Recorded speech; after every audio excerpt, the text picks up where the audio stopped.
কে আমাদের যে টপিকটা নিয়ে আমরা আলোচনা করব, সেই টপিকটা হচ্ছে এসিড, ক্ষার এবং লবণ।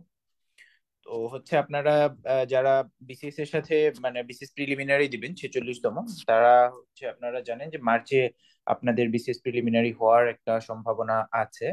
তো সেই হিসেবে চিন্তা করলে যে আপনাদের হাতে অ্যাট ম্যাক্স হচ্ছে আপনাদের হাতে 2.5 মাসের মতো সময় আছে। তো সেই চিন্তা করে আমরা আসলে এমন টপিক গুলোকে পিক করার চেষ্টা করেছি যে টপিকগুলো থেকে আপনারা আহ, খুব সহজেই 2টা মার্ক হচ্ছে ক্যারি করতে পারেন। এর আগে আমরা আইসিটি বিষয়ের যে নাম্বার সিস্টেম কভার করেছি, এবং সেই নাম্বার সিস্টেম থেকে কিন্তু আপনাদের খুব বড় একটা মানে উপকার হওয়ার একটা সম্ভাবনা আছে, কারণ ওইখান থেকে কিন্তু একটা মার্ক অবশ্যই কমন করবে। ঠিক আছে, তো আজকে আমাদের যে আলোচ্য বিষয়, সেই আলোচ্য বিষয় হচ্ছে আপনার এসিড, ক্ষার এবং লবণ। তো হচ্ছে আমরা প্রথমেই যে আহ, জিনিসটা জানবো যে হচ্ছে আমার তাহলে এসিড কি, বা হচ্ছে আমরা কখন একটা পদার্থকে এসিড বলবো। ঠিক আছে। আচ্ছা, এই যে এসিড, ক্ষার এবং লবণ, এই প্রত্যেকটা জিনিসই কিন্তু আসলে একটা করে হচ্ছে আমার যৌগিক পদার্থ, যেটা আমরা শুরুতে হচ্ছে দেখেছি আমরা। ওই যখন পদার্থের গঠন আলোচনা করেছি, বা আপনারা যারা পড়ে এসেছেন, তো হচ্ছে এসিড হচ্ছে এমন একটা পদার্থ যেটা হচ্ছে আপনার ক্ষারকের সাথে বিক্রিয়া করলে লবণ আর পানি উৎপন্ন করে। আমি যদি খুব সংক্ষেপে হচ্ছে মানে জিনিসটাকে লিখি, এসিড যদি ক্ষারের সাথে বিক্রিয়া করে বা ক্ষারকের সাথে বিক্রিয়া করে, আমার উৎপন্ন পদার্থ হবে একটা লবণ এবং পানি। আমার এই যে বিক্রিয়াটা, এই বিক্রিয়াটা নিয়েই মূলত আজকের আলোচনা। দেখেন আজকের আমাদের টপিকে কি কি আছে: এসিড আছে মানে হচ্ছে অম্ল আছে, ক্ষারক আছে এবং লবণ। এই 3টা পদার্থ এবং সাথে পানি উৎপন্ন হচ্ছে। তো সেটা নিয়ে আমরা আজকে কথা বলবো না, পানি নিয়ে আলাদা একটা অধ্যায়ে আমরা আলোচনা করব। তো হচ্ছে আমরা এই 3টা টপিকই হচ্ছে আমাদের আজকের আলোচনা সীমাবদ্ধ থাকবে। তো এসিড, তাহলে হচ্ছে আমরা প্রাথমিকভাবে একটা ধারণা পেলাম যে এসিড হচ্ছে ক্ষারকের সাথে বিক্রিয়া করে এমন একটা যৌগ যেটা ক্ষারকের সাথে বিক্রিয়া করে লবণ এবং পানি উৎপন্ন করে। তো এখন কথা হচ্ছে যে কোন সেই যৌগগুলো যেগুলো হচ্ছে ক্ষারকের সাথে বিক্রিয়া করে লবণ এবং পানি উৎপন্ন করবে। এটা নিয়ে বিভিন্ন বিজ্ঞানীরা বিভিন্ন মতবাদ দিয়েছেন। তো আমাদের বিসিএস এর এরেনাতে আমাদের জন্য হচ্ছে মূলত 3টা মতবাদ গুরুত্বপূর্ণ। একটা হচ্ছে আমার অ্যারেনিয়াসের মতবাদ, আমি হচ্ছে আপনাদের জন্য লিখে দিচ্ছি।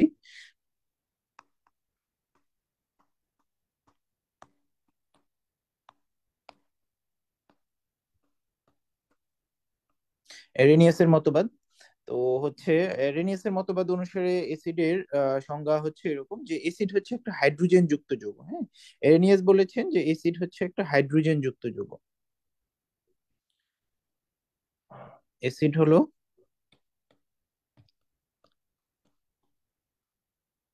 তার মানে এসিডে আমার হাইড্রোজেন অবশ্যই থাকবে। এবং পরে উনি বাকি সংজ্ঞাটা হচ্ছে বলেছেন এভাবে যে এটা জলীয় দ্রবণে হাইড্রোজেন আয়ন প্রদান করবে। ঠিক আছে। তো হচ্ছে আমার তাহলে আমার 2টা বৈশিষ্ট্য আমি পেলাম এখান থেকে: এটা এসিডে অবশ্যই হাইড্রোজেন থাকবে, এবং একে যখন হচ্ছে আহ, জলীয় দ্রবণে বা হচ্ছে আপনার পানির সাথে মেশানো হবে, তখন এখানে হাইড্রোজেন আয়ন উৎপন্ন হবে। ঠিক আছে।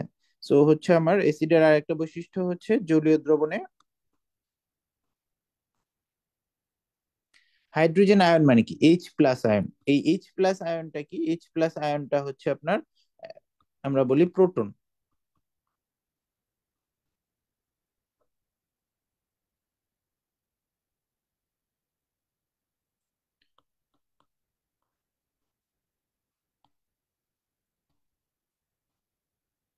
জলীয় দ্রবণে হাইড্রোজেন আয়ন প্রদান করবে। এই হলো হচ্ছে অ্যারেনিয়াসের মতবাদ। তার মানে আমরা 2টা জিনিস নিশ্চিত হলাম যে হচ্ছে আমার যখনই হচ্ছে আমার এই অ্যাসিড নিয়ে আমার কথা বলবো, তখনই আসলে আমার হচ্ছে 2টা জিনিস মাথায় রাখতে হবে। নাম্বার ওয়ান হচ্ছে অবশ্যই এখানে হচ্ছে হাইড্রোজেন থাকবে। এবং এরেনিয়াস বলতেছেন যে এই হাইড্রোজেন শুধু থাকলেই হবে না, এই হাইড্রোজেনটা মূলত হচ্ছে এই জলীয় দ্রবণ যখন আমরা এটাকে এর সাথে যখন পানি মেশাবো বা জল মেশাবো, তখন এটা হচ্ছে আপনার H+ আয়ন বা হচ্ছে প্রোটন উৎপন্ন করবে। ঠিক আছে, এটা হচ্ছে এরেনিয়াসের মতবাদ। তো আমাদের যে পরবর্তী যে মতবাদ আমরা দেখব, সেটা হচ্ছে আমাদের ব্রনস্টেড লাউরির মতবাদ আর কি। আমি নামটা লিখছি।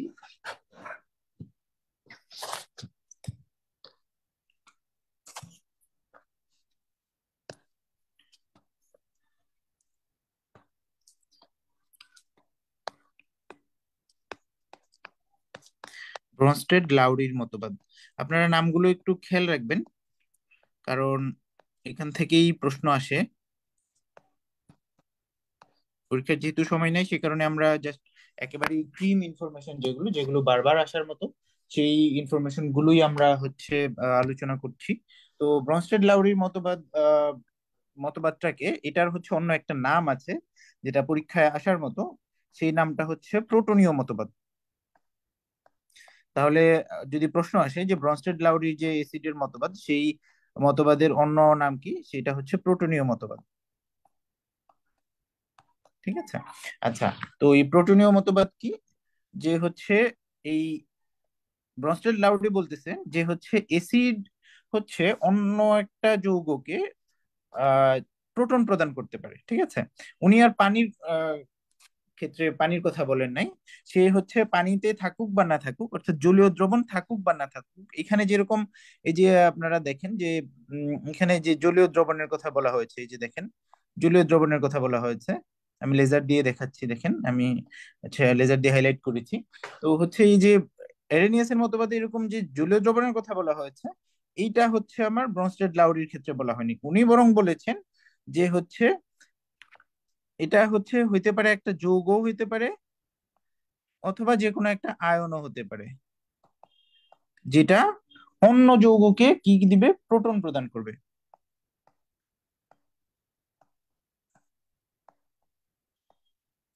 অন্য যৌগকে প্রোটন দিবে। তার মানে এইখান থেকে আমরা মানে এই দুইটা সংজ্ঞা থেকে একটা জিনিস ক্লিয়ার, যে এসিড আলটিমেটলি এসিডের কাজ প্রোটন দেওয়া। ঠিক আছে, অন্য যৌগকে প্রোটন দেওয়া বা প্রোটন উৎপন্ন করা। এইখানে সংজ্ঞা দুটার পার্থক্য রেনিয়াস বলছেন যে জলীয় দ্রবণে সে হাইড্রোজেন আয়ন বা প্রোটন উৎপন্ন করবে, আর ব্রনস্টেড লাউরি বলছেন যে জলীয় দ্রবণ টবণ কিছু না, এখানে জাস্ট সে যখনই অন্য যৌগের সাথে সংস্পর্শে আসবে, তখনই সে প্রোটন প্রদান করবে তাকে। ঠিক আছে, অর্থাৎ ব্রনস্টেড লাউরির মতে এসিডটা মানে প্রোটন দাতা। ঠিক আছে, আমরা আরেকটা জিনিস দেখবো, একেবারে লাস্ট আমরা তিনটা সংজ্ঞা দেখবো, সেটা লুইসের মতবাদ।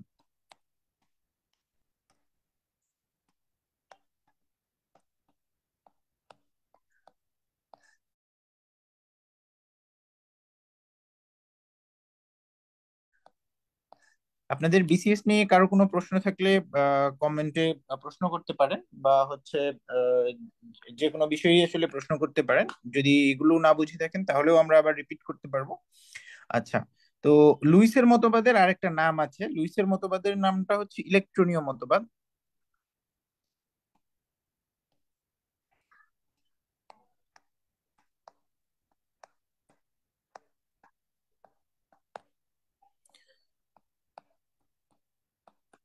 ইলেকট্রনীয় মতবাদ, তার মানে আমরা দেখলাম, দেখেন এরেনিয়াসের মতবাদ তো এরেনিয়াসের মতবাদী।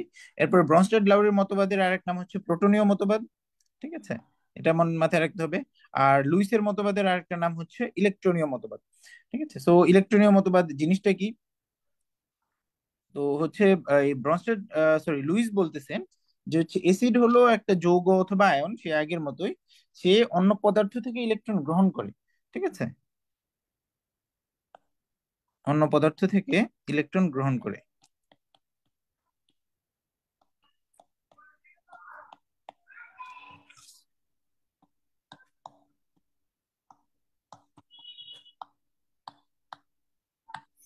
আমি বুঝতে পারছি, দেখেন এই সংজ্ঞায় এসে কিন্তু আমাদের আর প্রোটনের কথা বলা হলো না, বলা হলো কি ইলেকট্রন গ্রহণ করে। তো ব্যাপারটা এরকম যে যে যৌগটা আসলে ইলেকট্রন গ্রহণ করে, সে তো হচ্ছে তাকে তো কিছু না কিছু প্রদান করতে হবে। সে আসলে হচ্ছে প্রোটন ছেড়ে দিয়ে ইলেকট্রন গ্রহণ করে। তো এক একজন বিজ্ঞানী এক এক রকম ভাবে জিনিসটাকে উপস্থাপন করেছেন। ঠিক আছে। তার মানে হচ্ছে আমরা এই যে আমি হচ্ছে স্ক্রিনটাকে ছোট করে দিয়েছি যেন আপনাদের কারো যদি প্রয়োজন মনে হয় যে আপনারা স্ক্রিনশট নেবেন, এইটার স্ক্রিনশট নিতে পারেন। তার মানে এসিডের ক্ষেত্রে আমরা দেখলাম যে হচ্ছে আমরা যদি সামারি করি তাহলে ব্যাপারটা এরকম দাঁড়ালো যে এসিড হচ্ছে একটা পদার্থ, যে পদার্থটা ক্ষারকের সাথে বিক্রিয়া করলে লবণ এবং পানি উৎপন্ন করবে। এবং এই যে ঠিক কোন ধরনের পদার্থগুলা ক্ষারকের সাথে বিক্রিয়া করে লবণ এবং পানি উৎপন্ন করবে এটা নিয়ে তিনজন বিজ্ঞানী তিনটা মতবাদ দিয়েছেন। প্রথম জন হচ্ছেন আমাদের অ্যারেনিয়াস। অ্যারেনিয়াস বলছেন যে হচ্ছে এসিড হচ্ছে একটা হাইড্রোজেন যুক্ত পদার্থ, যাকে পানিতে যদি আমি হচ্ছে মিশ্রিত করি বা জলীয় দ্রবণ বানাই, সে হচ্ছে সেখানে হাইড্রোজেন আয়ন প্রদান করতে পারবে। আর হচ্ছে আপনার এরপরে ব্রনস্টেড লাউরি এসে বলেছেন যে এটাকে পানিতে মেশাতে হবে এমন না, সে হচ্ছে আপনার যে কোনো যৌগের সাথেই প্রোটন উৎপন্ন করবে। ঠিক আছে। এদিকে লুইস এসে পুরো প্রোটনীয় মতবাদের আহ, ব্যাপারে কিছুই বললেন না, তিনি বললেন যে প্রোটন টোটন কিছু না, যে হচ্ছে ইলেকট্রন গ্রহণ করবে। ঠিক আছে। আগের দুইজন অ্যারেনিয়াস এবং ব্রনস্টেড লাউরি এরা দুইজন চিন্তা করেছেন যে হচ্ছে সে কি ত্যাগ করবে সেই দিক থেকে, আর লুইস এসে চিন্তা করলেন সে কি গ্রহণ করবে এই দিক থেকে। ঠিক আছে। তো আমরা হচ্ছে এখন এসিডের প্রকারভেদের দিকে যাব এবং হচ্ছে গুরুত্বপূর্ণ কয়েকটা এসিডের নাম আমরা লিখে রাখবো। তো হচ্ছে প্রথমে দেখি আমরা এসিডের প্রকারভেদ।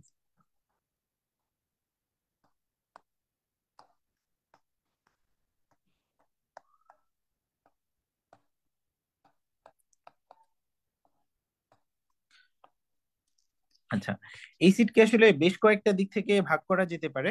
প্রথমে আমরা যদি বলি যে হচ্ছে শক্তির দিক থেকে, শক্তির দিক থেকে এসিড কত প্রকার কেউ বলতে পারবেন যারা যুক্ত হয়েছেন? আচ্ছা, শক্তির দিক থেকে এসিড হচ্ছে দুই প্রকার। আহ এক এক নাম্বার হচ্ছে আমার নাম্বার ওয়ান,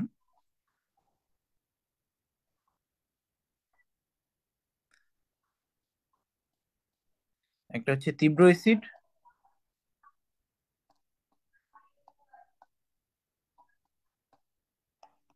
এবং নাম্বার টু হচ্ছে মৃদু এসিড।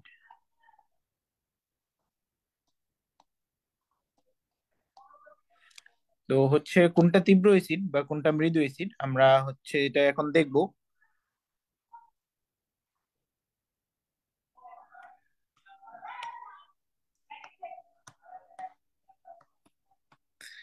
আচ্ছা, তীব্র এসিড কাদের বলা হবে, তীব্র এসিডের বৈশিষ্ট্যগুলো আমি লিখে দিচ্ছি।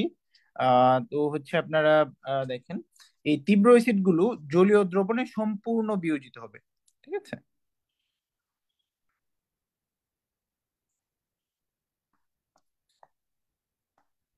তাহলে একটা বৈশিষ্ট্য আমরা পেলাম যে তীব্র এসিড জলীয় দ্রবণে সম্পূর্ণ বিয়োজিত হবে। এখান থেকে কিন্তু প্রিভিয়াস বিসিএস গুলাতে প্রশ্ন এসেছিল।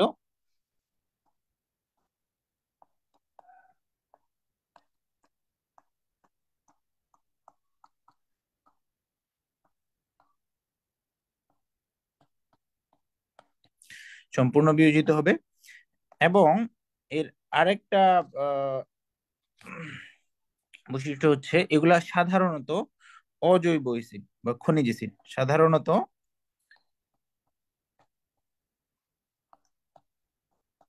কিছু কিছু জৈব অ্যাসিড তীব্র হতে পারে, কিন্তু সাধারণত অজৈব অ্যাসিড গুলোই হচ্ছে তীব্র অ্যাসিড। ঠিক আছে। সো আমরা দুটো বৈশিষ্ট্য খেয়াল রাখবো তীব্র অ্যাসিডের জন্য। নাম্বার ওয়ান হচ্ছে এরা জলীয় দ্রবণে সম্পূর্ণ বিয়োজিত হবে, নাম্বার টু হচ্ছে এরা সাধারণত অজৈব অ্যাসিড গুলো। ঠিক আছে। তো আমরা হচ্ছে কিছু তীব্র অ্যাসিডের উদাহরণ আমরা শিখে রাখি যেগুলা হচ্ছে পরীক্ষায় আসছে। সেগুলো হচ্ছে আমার হাইড্রোক্লোরিক অ্যাসিড, আমি লিখে দিচ্ছি আপনাদের।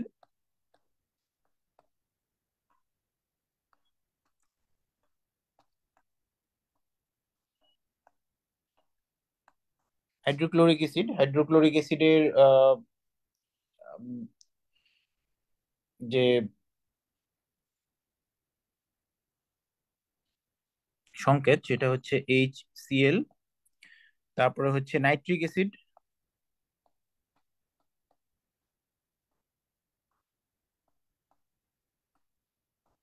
নাইট্রিক অ্যাসিডের সংকেত হচ্ছে HNO3।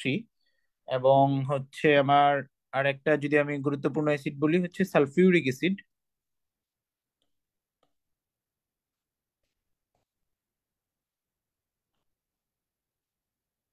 সালফিউরিক অ্যাসিডের সংকেত হচ্ছে H2SO4। তো এই হলো আমাদের তিনটা শক্তিশালী অ্যাসিড। আচ্ছা, ওকে। সো আমাদের এই যে সংজ্ঞার এখানে দেখেন আমাদের আরেকটা অ্যাসিড ছিল হচ্ছে মৃদু অ্যাসিড। আমরা সেই মৃদু অ্যাসিডের দিকে যাব এখন, যে মৃদু অ্যাসিড কারা, এবং হচ্ছে আমরা কয়েকটা সংজ্ঞা দেখবো যেগুলো পরীক্ষায় আসে। মৃদু অ্যাসিড, কারো কোনো প্রশ্ন থাকলে কমেন্টে প্রশ্ন করতে পারেন, এবং হচ্ছে আমরা চেষ্টা করব সেই অ্যান্সার গুলো দিতে, এবং আমরা আপনাদের জন্যই আসলে এই আমাদের লাইভ ক্লাসগুলো। আচ্ছা, মৃদু অ্যাসিড গুলা হচ্ছে জলীয় দ্রবণে আংশিক বিয়োজিত হবে। ঠিক আছে, তো মৃদু অ্যাসিডের একটাই মানে আমরা হচ্ছে এই তীব্র এবং মৃদু এইটা আসলে ভাগ করা হয়েছে এইভাবে যেন হচ্ছে আপনারা মানে হচ্ছে জলীয় দ্রবণে সম্পূর্ণ বিয়োজিত হচ্ছে কি হচ্ছে না এই ভিত্তিতে।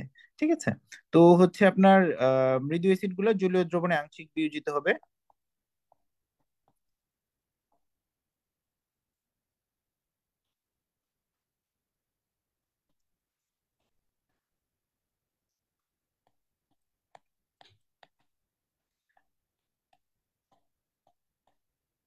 ঠিক আছে, আচ্ছা। এখানে জাস্ট এটা মনে রাখবেন যে হচ্ছে আমি যখন তীব্র বলবো তখন আসলে সম্পূর্ণটা ভেঙে যাচ্ছে এসিডটা, ভেঙে গেলে তখন সেটাকে আসলে তীব্র বলা হবে। এবং হচ্ছে যদি সম্পূর্ণ এসিড বিয়োজিত না হয়, আংশিক বিয়োজিত হয় বা আংশিক ভাঙে, তখন আমরা সেটাকে বলবো হচ্ছে মৃদু এসিড। ঠিক আছে, মৃদু এসিডের কিছু উদাহরণ আমি যদি বলি যে হচ্ছে আমার ফর্মিক অ্যাসিড। ফর্মিক অ্যাসিডের সংকেত কেউ বলতে পারলে হচ্ছে কমেন্ট করতে পারেন। ফর্মিক অ্যাসিড হচ্ছে HCOOH। তারপরে হচ্ছে আমার এই যে জৈব অ্যাসিডের দ্বিতীয় যে অ্যাসিডটা সেটা হচ্ছে আমার এসিটিক অ্যাসিড।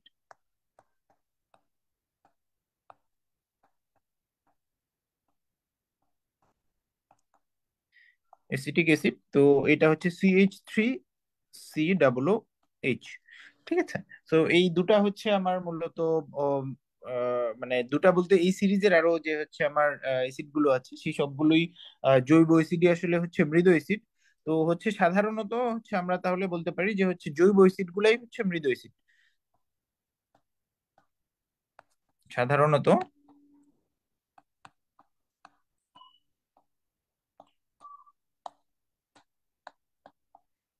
এটা কিন্তু সাধারণত, হ্যাঁ, সবগুলো জৈব অ্যাসিডই যে মৃদু হবে সেরকম না, আবার সবগুলো হচ্ছে অজৈব অ্যাসিডই যে শক্তিশালী হবে সেরকম না। ঠিক আছে, সো হচ্ছে আমরা যদি এই পার্টটা থেকে হাইলাইট করতে চাই তাহলে আমাদের গুরুত্বপূর্ণ কিছু জিনিস হলো যে আমাদের শক্তির দিক থেকে অ্যাসিড হচ্ছে আহ দুই প্রকার।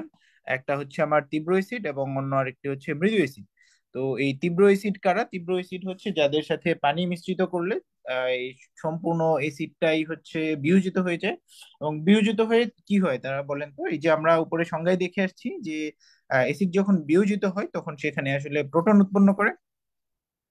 আচ্ছা, তো এবং মৃদু অ্যাসিড হচ্ছে যারা এই যে জলীয় দ্রবণে যখন পানি মেশানো হচ্ছে বা মিশ্রিত করা হচ্ছে তখন সম্পূর্ণ বিয়োজিত হয় না। এই তো হচ্ছে আপনার দুটা মৃদু অ্যাসিডের আমরা উদাহরণ দেখেছি, একটা হচ্ছে ফর্মিক অ্যাসিড।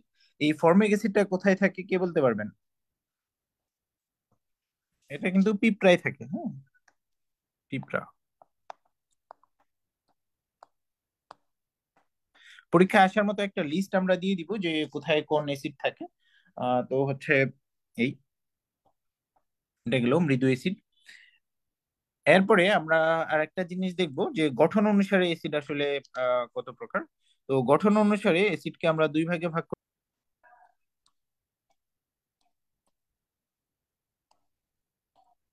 গঠন অনুসারে অ্যাসিড দুই প্রকার। সেই দুই প্রকারের একটা হচ্ছে হাইড্রাসিড।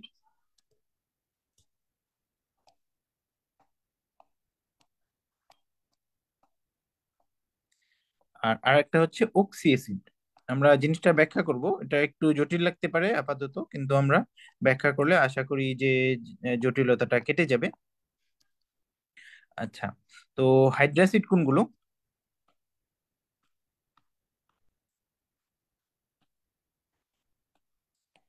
আচ্ছা, হাইড্রাসিড হচ্ছে আহ যে অ্যাসিডের অণুগুলাতে কোনো হাইড্রোজেন থাকে বা কোনো অধাতব মৌল থাকে কিন্তু অক্সিজেন থাকে না। ঠিক আছে, সো আমরা হচ্ছে বৈশিষ্ট্যটা কি কি থাকবে, তাহলে আমরা কিভাবে চিনবো যে হচ্ছে আমার হাইড্রোজেন বা অধাতব মৌল থাকবে?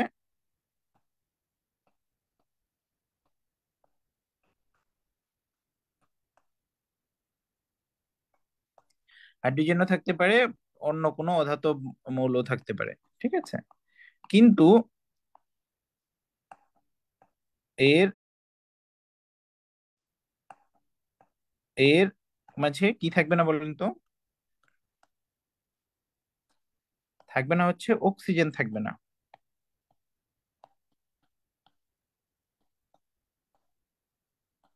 অক্সিজেন থাকবে না, তার মানে যদি কোনো অ্যাসিডে হচ্ছে অক্সিজেন না থাকে তখন আমরা সেটাকে মূলত আমরা হাইড্রাসিড বলবো। ঠিক আছে, তো এটা কিন্তু খুব গুরুত্বপূর্ণ। যেমন আমার হচ্ছে হাইড্রোক্লোরিক অ্যাসিড। ঠিক আছে, আমরা কিছু উদাহরণ দেখি।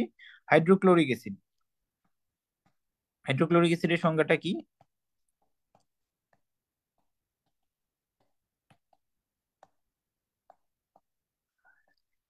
হাইড্রোক্লোরিক অ্যাসিড হচ্ছে HCl। তারপরে ধরেন আমার যদি হচ্ছে হাইড্রোজেন সায়ানাইড, এটাও কিন্তু একটা অ্যাসিড।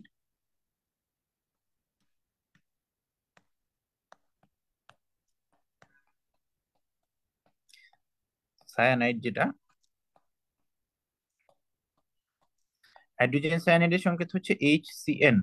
ঠিক আছে, আচ্ছা, তো আমরা এটা কিভাবে বুঝবো যে এইগুলো হাইড্রাসিড? দেখেন আমার হচ্ছে এটা, এর সাথে হচ্ছে আমার এক হাইড্রোজেন আছে, কিন্তু এর মাঝে কিন্তু কোনো অক্সিজেন নাই। আপনারা খেয়াল করে দেখেন, এখানে হচ্ছে হাইড্রোজেন আর ক্লোরিন আছে, আর এখানে হচ্ছে হাইড্রোজেন আর সায়ানাইডের যে হচ্ছে আমার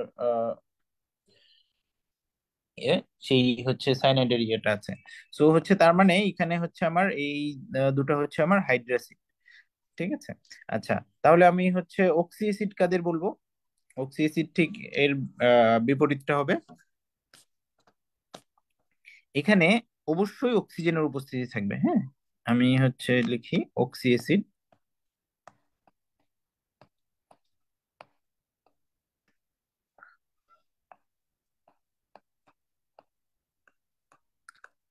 অবশ্যই অক্সিজেন থাকবে,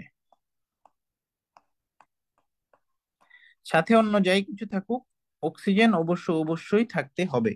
ঠিক আছে, তা না হলে এটা আমরা হচ্ছে অক্সি অ্যাসিড বলতে পারবো না। যেমন হচ্ছে আমার সালফিউরিক অ্যাসিড, দেখেন আপনারা উদাহরণগুলো দেখেন। সালফিউরিক অ্যাসিড, সালফিউরিক অ্যাসিডের সংকেত কি?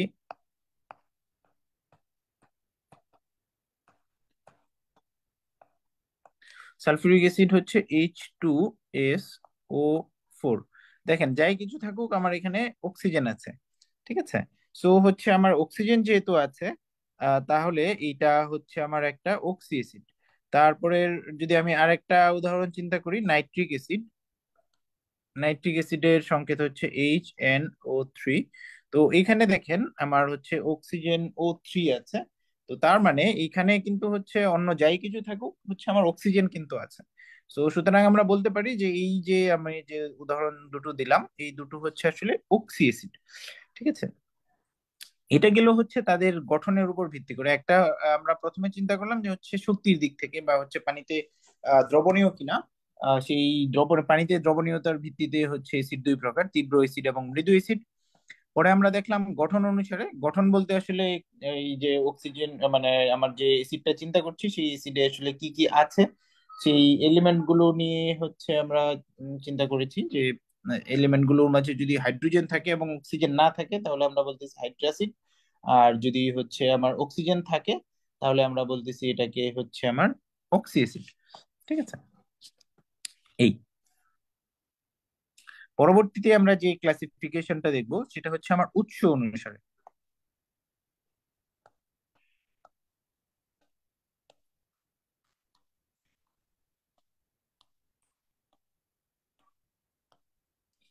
আচ্ছা, উৎস অনুসারে এসিড হচ্ছে মূলত দুই প্রকার।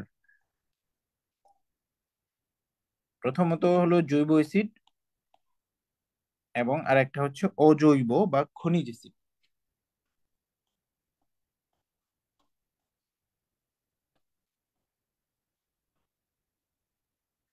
ঠিক আছে। আচ্ছা, তো হচ্ছে আমার এই জৈব অ্যাসিড কোনগুলো? জৈব অ্যাসিড হচ্ছে সেই সব অ্যাসিড যেগুলো হচ্ছে আপনার ফল ফলাদি বা সবজিতে পাওয়া যায়। ঠিক আছে, আমি হচ্ছে লিখে দিচ্ছি। জৈব মানে তো বুঝতেই পারছেন, যেগুলো খনিতে পাওয়া যায় না। ঠিক আছে।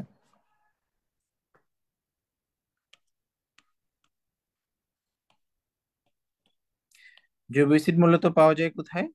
পাওয়া যায় হচ্ছে শাকসবজিতে,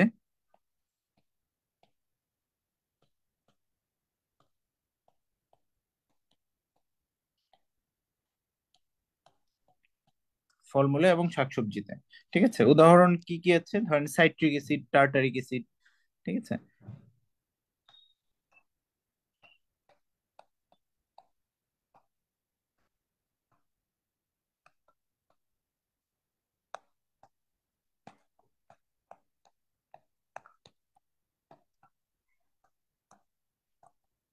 সাইট্রিক অ্যাসিড, টার্টারিক অ্যাসিড, তারপরে হচ্ছে আমার অক্সালিক অ্যাসিড।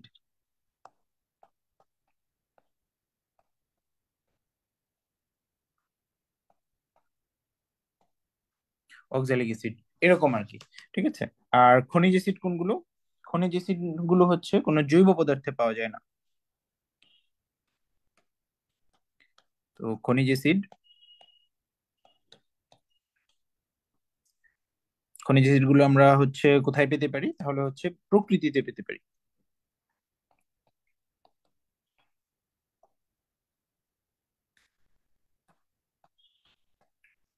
কোনো জৈব পদার্থে পাওয়া যায় না।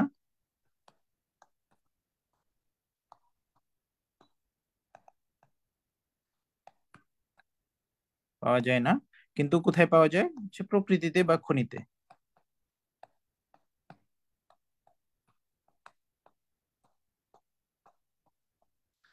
প্রকৃতিতে বা খনিতে পাওয়া যায়। ঠিক আছে, এরকম অ্যাসিড গুলাকে আমরা খনিজ অ্যাসিড বলবো। তো খনিজ অ্যাসিডের কিছু উদাহরণ হচ্ছে আমি দিচ্ছি। Phosphoric acid.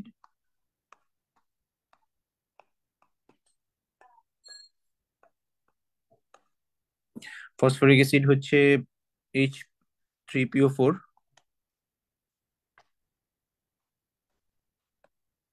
তারপরে আছে হচ্ছে আমার পারক্লোরিক অ্যাসিড।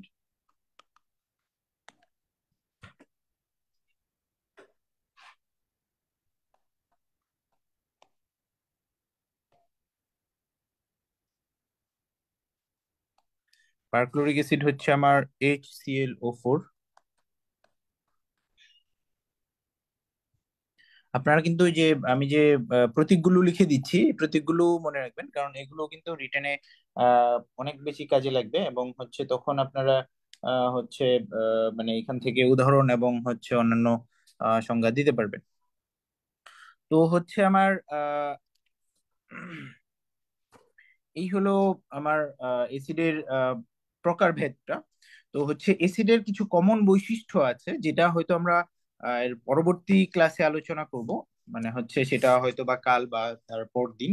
তো হচ্ছে আমার আমি এখন যেটা লিখে দিব এটা হচ্ছে আপনাদের জন্য খুবই গুরুত্বপূর্ণ। সেটা হচ্ছে আপনার এই এসিডের যে আহ, উৎসগুলা, সেই উৎসগুলা হচ্ছে আমরা একটু লিখে দিব, এবং আপনারা হচ্ছে একটা নোট ডাউন করে ফেলতে পারেন।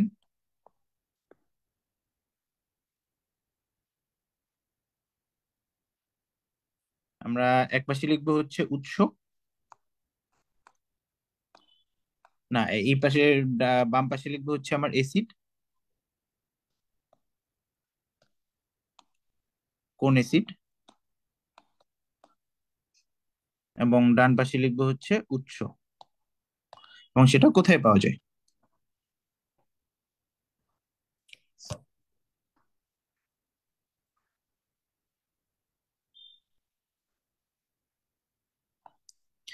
এইখান থেকে আপনাদের কিন্তু 1 মার্ক চলে আসতে পারে।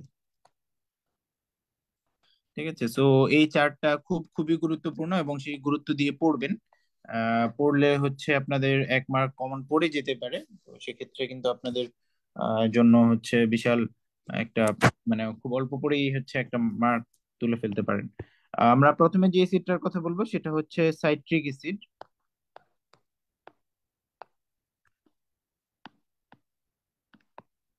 আচ্ছা, সাইট্রিক অ্যাসিড পাওয়া যায় হচ্ছে লেবুতে। ঠিক আছে, এটা মনে রাখবেন, সাইট্রিক অ্যাসিড পাওয়া যায় লেবুতে।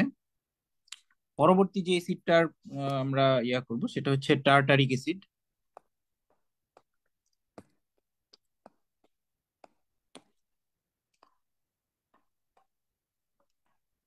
আচ্ছা, টার্টারিক অ্যাসিড পাওয়া যায় তেঁতুলে।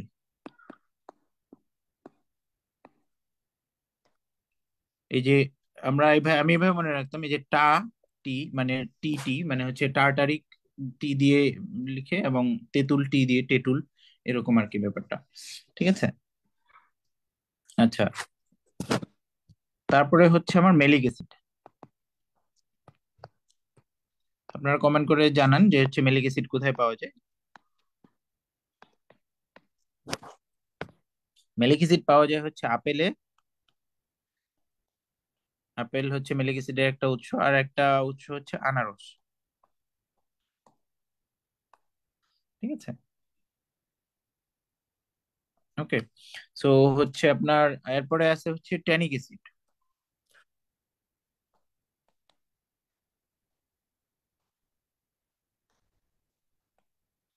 আচ্ছা, ট্যানিক অ্যাসিড পাওয়া যাবে কোথায়? ট্যানিক অ্যাসিড পাওয়া যাবে হচ্ছে চা এবং কফিতে। চা এবং কফিতে। ঠিক আছে। সো হচ্ছে প্রশ্নটা কি, ঠিক আছে, তো হচ্ছে প্রশ্নটা কিভাবে আসতে পারে? প্রশ্নটা আসতে পারে চায়ে কোন অ্যাসিড পাওয়া যায়। তো উত্তর হবে হচ্ছে আমার ট্যানিক অ্যাসিড। বা হচ্ছে আপনার উল্টা করে আসতে পারে যে ট্যানিক অ্যাসিড নিচের কোনটিতে পাওয়া যায়। তখন হচ্ছে আপনারা দাগাবেন হচ্ছে চা থাকলে চা দাগাবেন, এবং কফি থাকলে কফি দাগাবেন। আমি হচ্ছে একেবারে কমপ্লিট একটা লিস্ট দিয়ে দিচ্ছি, এই লিস্টের বাইরে আর কিচ্ছু করতে হবে না অ্যাসিডের উৎসগুলো নিয়ে। হ্যাঁ, চা বা কফি। তারপরে আসলো হচ্ছে আমার ট্যানিক অ্যাসিড। এরপরে আসবে হচ্ছে অক্সালিক অ্যাসিড।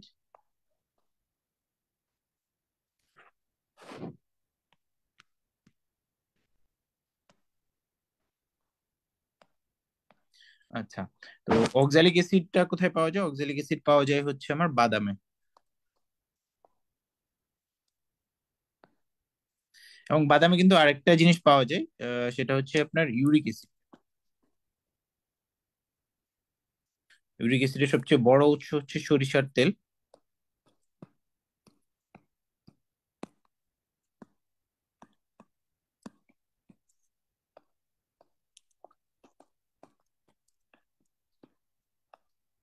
আচ্ছা, এরপরে আসবে হচ্ছে আমার অ্যাসকর্বিক অ্যাসিড।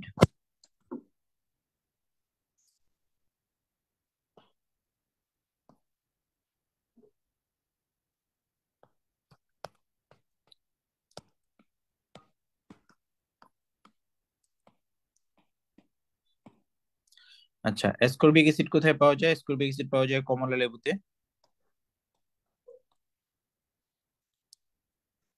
তারপরে পাওয়া যায় হচ্ছে আপনার পেয়ারা। অর্থাৎ টক টাইপের যে ফলগুলো আছে এই ফলগুলোতে হচ্ছে আমরা অ্যাসকর্বিক অ্যাসিড পেতে পারি। সো আমি হচ্ছে এই টক ফল লিখে রাখি। টক ফল মোটামুটি সবগুলাতেই হচ্ছে আমার অ্যাসকর্বিক অ্যাসিড পাওয়া যায় যায় আর কি। ঠিক আছে। এরপরে হচ্ছে আমার অক্সালিক অ্যাসিড। অক্সালিক অ্যাসিড কি একবার দিয়েছি? আচ্ছা, অক্সালিক অ্যাসিডের আরো কিছু উৎস আমি হচ্ছে ভুলে গেছি, আমি হচ্ছে আবার দিই। আহ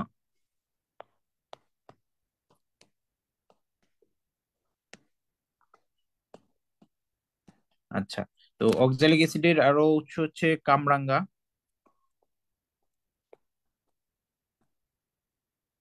এবং হচ্ছে আমলকি। ঠিক আছে, এই যে আমরা অক্সালিক অ্যাসিড উপরেও দিয়েছিলাম, তো হচ্ছে এখানে যেহেতু জায়গা নেই এই কারণে আমি হচ্ছে নিচে দিয়ে দিলাম অক্সালিক অ্যাসিড, কামরাঙ্গা, আমলকি, তারপরে হচ্ছে বাদাম, এগুলাতে পাওয়া যায়। আচ্ছা, এরপরে আমরা খুব গুরুত্বপূর্ণ একটা জিনিস দেখবো, সেটা হচ্ছে আমার ল্যাকটিক অ্যাসিড।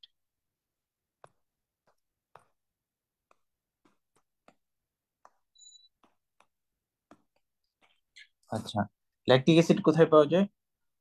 হ্যাঁ, কমলা লেবুতে সাইট্রিক অ্যাসিডও পাওয়া যায়, একজন কমেন্ট করেছেন। আচ্ছা, এই ল্যাকটিক অ্যাসিড পাওয়া যায় হচ্ছে আমার দুধ,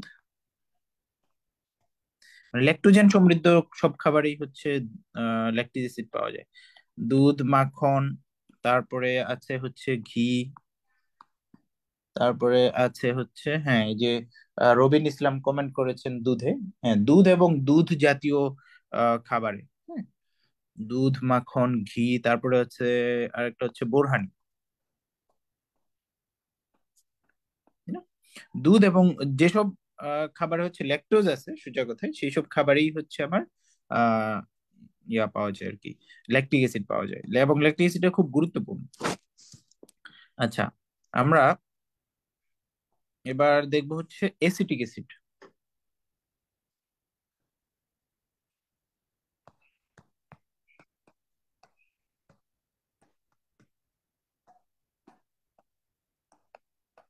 আচ্ছা, তো অ্যাসিটিক অ্যাসিডে পাওয়া যায় হচ্ছে ভিনেগার,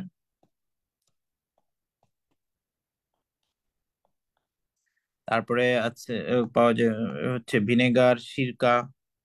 সিরকা তো চিনেনি আপনারা, তো হচ্ছে সিরকা, বা হচ্ছে আপনার কাঠেও হচ্ছে আপনার এই এসিটিক অ্যাসিডটা পাওয়া যায়। ঠিক আছে, আমরা হচ্ছে উম আমি স্টার দিয়ে আর দুটা ইনফরমেশন দিয়ে রাখি হচ্ছে আমার, এগুলো হচ্ছে আমাদের জন্য বিশেষ গুরুত্বপূর্ণ। নিচে আমি অ্যাড করছি পরের পৃষ্ঠায়, আপনারা লিখে রাখেন। সেগুলো হচ্ছে আঙ্গুরে কি কি অ্যাসিড পাওয়া যায়। আঙ্গুরে বেসিক্যালি হচ্ছে আমার দুটা অ্যাসিড পাওয়া যায়। আঙ্গুরে পাওয়া যায় হচ্ছে টার্টারিক অ্যাসিডও পাওয়া যায়। আঙ্গুরে আর কি অ্যাসিড পাওয়া যায়, কেউ আপনারা বলতে পারবেন যারা হচ্ছে জয়েন করেছেন? আঙ্গুরে প্রাপ্ত অ্যাসিডের মাঝে একটা হচ্ছে টার্টারিক অ্যাসিড, আর একটা হচ্ছে অ্যাসকর্বিক অ্যাসিড।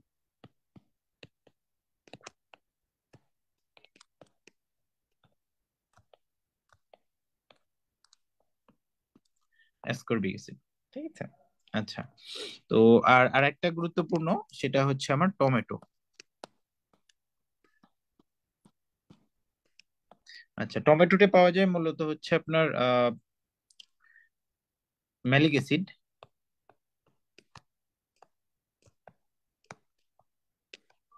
এবং অক্সালিক অ্যাসিড।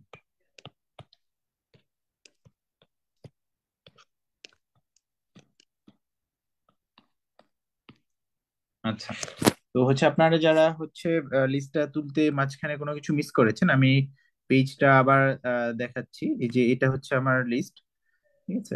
হোপফুলি ফুল পেজটা দেখতে পাচ্ছেন, তো আপনারা চাইলে স্ক্রিনশট নিয়ে রাখতে পারেন, এবং এইখান থেকে অবশ্যই 1 মার্ক চলে আসার মতো তথ্য এখানে দেওয়া আছে। ঠিক আছে, তো আপনারা হচ্ছে সেভাবেই পড়তে পারেন। তো হচ্ছে আমরা দেখলাম যে সাইট্রিক অ্যাসিড পাওয়া যায় হচ্ছে, সাইট্রিক অ্যাসিড মূলত হচ্ছে টক ধরনের হচ্ছে আপনার ইয়াতে পাওয়া যায়, এবং হচ্ছে সকল মোটামুটি টক ফলেই অ্যাসকর্বিক অ্যাসিড পাওয়া যায়। ঠিক আছে, তো হচ্ছে এই হচ্ছে আপনার লিস্ট, এবং পরে আমি হচ্ছে আঙ্গুর এবং টমেটোটা আলাদা করে এড করেছি পরের পৃষ্ঠায়। তো হচ্ছে আঙ্গুরে পাওয়া যায় টার্টারিক অ্যাসিড এবং অ্যাসকর্বিক অ্যাসিড, আর টমেটোতে পাওয়া যায় হচ্ছে আপনার ম্যালিক অ্যাসিড।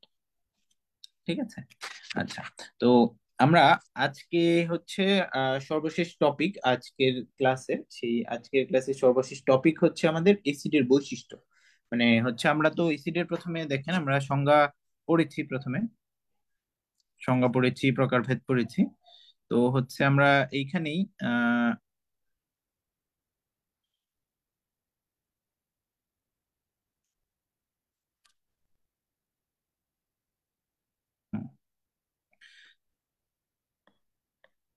তো আমরা হচ্ছে এখন আমরা একটা যে জিনিসটা দেখবো সেটা হচ্ছে আমার এসিডের বৈশিষ্ট্য। এটা দেখেই আমরা আজকের ক্লাসটা শেষ করে দিব ইনশাল্লাহ।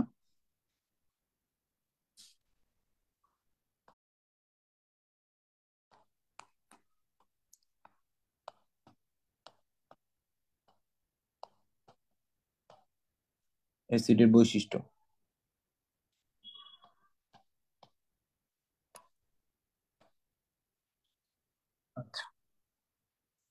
তো হচ্ছে এসিডের বৈশিষ্ট্য আমরা হচ্ছে শুরুতে দেখে আসছি যে এসিডের কি কি বৈশিষ্ট্য আছে। তো হচ্ছে আমরা সেই জিনিসগুলো মানে আমরা সংজ্ঞাতে যে জিনিসগুলো দেখেছি সেই যে একই জিনিসগুলো আমরা শুধু সামারি করব এবং একত্র করব।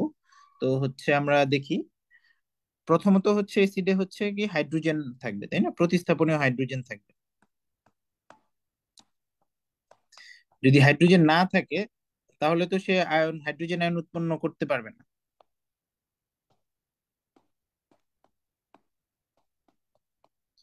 প্রতিস্থাপনীয় হাইড্রোজেন থাকবে।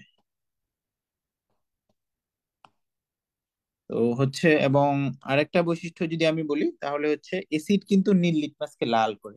এটা খেয়াল রাখতে হবে, এসিড নীল লিটমাসকে লাল করে।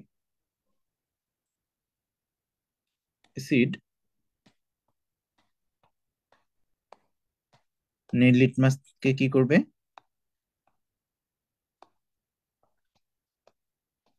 লাল লিটমাসে পরিণত করবে।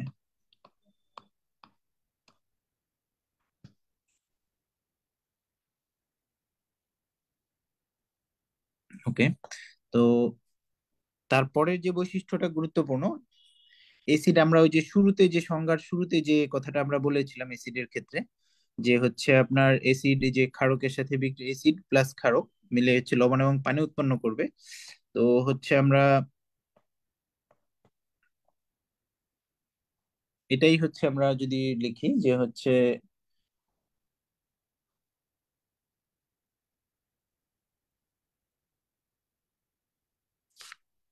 এসিড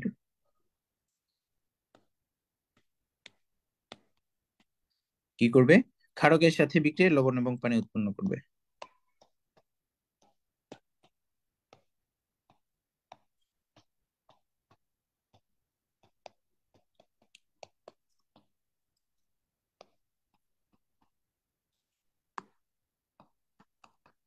লবণ এবং পানি উৎপন্ন করবে।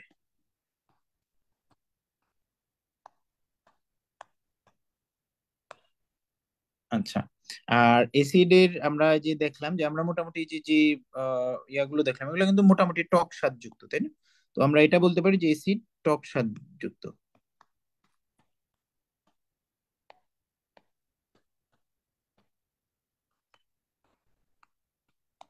টক স্বাদ যুক্ত। এবং হচ্ছে আমরা সর্বশেষ যদি ইয়া করি যে এসিড কোনো লবণে যদি কার্বনেট থাকে, হ্যাঁ, এই যে আমরা ক্ষারকের সাথে বিক্রিয়া লবণ এবং পানি, এই বিক্রিয়াটাই মূলত হচ্ছে প্রশমন বিক্রিয়া। ঠিক আছে? এই যে আমরা যে শুরু যে বিক্রিয়াটা আমরা দেখিয়েছি এটাকে বলা হয় প্রশমন বিক্রিয়া। একজন ভাই কমেন্ট করেছেন, ভেরি গুড। আমি লিখে দিচ্ছি এখানে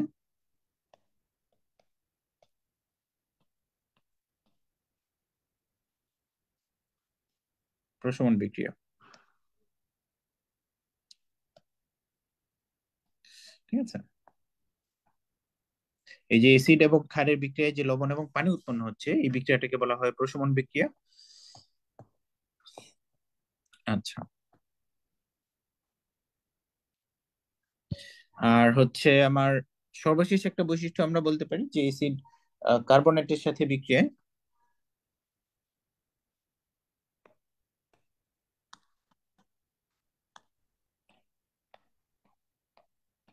কার্বনেট যুক্ত যে লবণগুলো আছে সেগুলোর সাথে বিক্রিয়া কি উৎপন্ন করবে বলেন তো? মিস্টার রবিন ইসলাম, আপনি আছেন? বলেন দেখি, কার্বনেটের সাথে বিক্রিয়ায় কি উৎপন্ন করবে?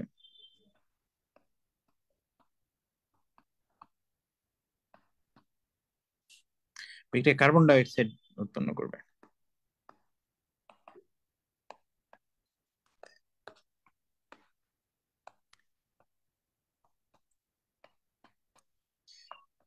এটুকু যদি আপনারা পড়ে রাখেন তাহলে আপনাদের হচ্ছে রিটেন পরীক্ষায়ও আপনাদের অনেক কাজে দিবে, কারণ এই জায়গাটা রিটেনে আসে।